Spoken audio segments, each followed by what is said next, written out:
The task of getting the group out here from the entrance will not be easy. So, what are some of the challenges rescuers face? Well, details on the thailnd cave complex are scant, but what we do know is that it is one of the country's longest, at 10 kilometers long. So the 12 boys and their coach, entered the cave on 23rd June. It was dry at the time, making it a relatively straightforward trek in. And soon after they entered, heavy rains started to fall, flooding the cave complex, blocking off the entrance, and leaving the boys trapped inside. Rescue efforts began shortly afterwards when they were reported missing. Now, the search and rescue teams, aided by cave diving experts, have been working around the clock. They want to try to get the water level low enough so the group could possibly walk out.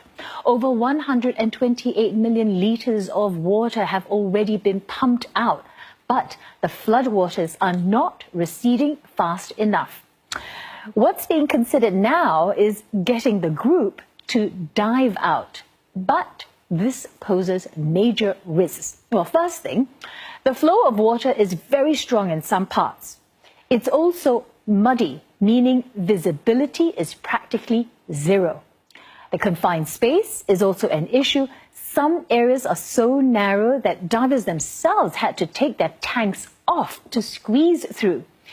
Most of these young boys don't know how to swim, let alone dive. And rescue teams are now giving them crash courses. A static rope, which is already in place, should help. It can guide each boy and his rescue diver out. Well, alternatively, rescue divers can position themselves along the route, passing the boys in relay style. They're also likely to position oxygen tanks at regular intervals to ensure enough air supply. Still, the entire ordeal is expected to take 3 hours or more for each boy. Now, in previous cave rescues, drilling has been used as a way to get people out. But in this situation, that might take too long. The group is stranded about 1 kilometer below the top of the mountain. And rescue teams, now they're also searching for other ways into the cave. But it's a race against time.